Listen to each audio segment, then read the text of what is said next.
In that committee that was set, it was headed by one engineer Obale Baska, including the National Commissioner Mohamed Leki.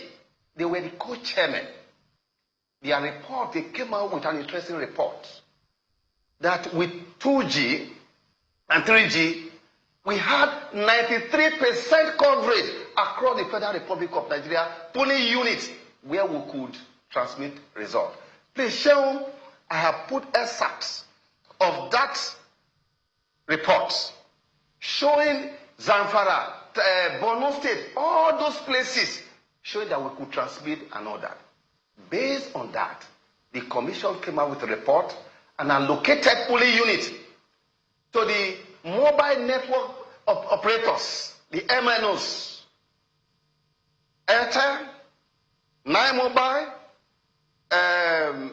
MTN, and Glo. There were 4 at the cost of 395,123,000 for the purpose of SIM cards, data bundle, configuration, and so on.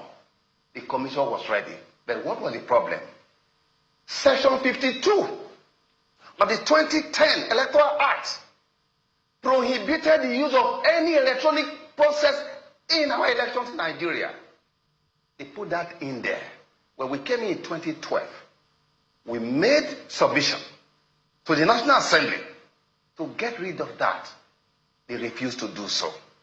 And that is why I've always made a point that any society that fails to embrace innovations will face chaos and decay. Now, they refused to do that.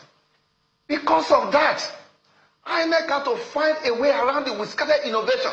As a matter of fact, let me inform here that with respect to e-transmission, it may interest Nigeria to know that when I was the commissioner in Cross River State, the first pioneer effort, pilot that was carried out, was led by Chidi Uwanfo, that cerebral engineer in INEC, with his team of brilliant INEC engineers in the office under Jega.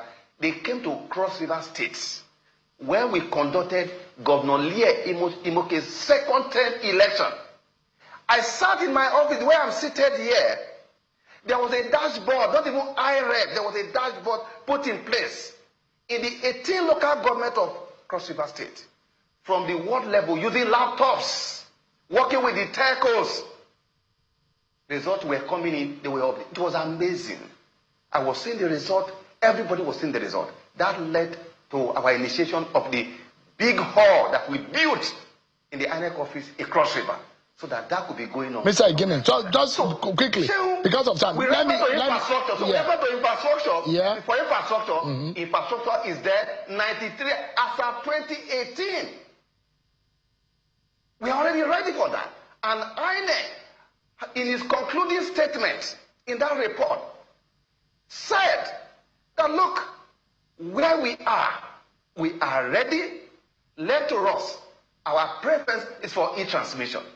To put a proviso of this nature, having regard to our experience, that where there is no network, I bet you there will be no network in many places. So, Mr. Iginni, yeah. Because I cannot be in a polling unit with a presiding officer. Nigeria cannot be a polling unit with a presiding officer where they can open their phone, they can see network, and a presiding officer says there's no network. That is going to be a problem. In any case, the beavers is configured both to operate online and offline. You must upload it. If there's no network within the immediate vicinity, and when you get to the next stage, it's going to hit the IRED.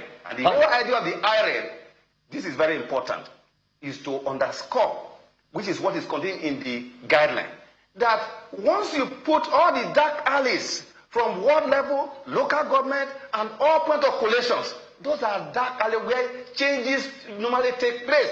But once you transmit the result from the polling unit to the IRED, according to our regulation and guideline, if the result presented at the ward level, at all the other level, is inconsistent with what is the IRED shall prevail, because the IRED result is the result and now that Nigerians have seen at the polling unit, which already view all over the world so that nobody can change it. So the IREF must be given the legal status required, which is contained in our guidelines. But because Supreme Court has spoken, let us now have it real time. And by real time, what is meant is that when the election shall have been completed, the presiding officer has signed, the party agent have countersigned. Immediately after that, the presiding officer uses the papers. All you need to do, snap it and send it.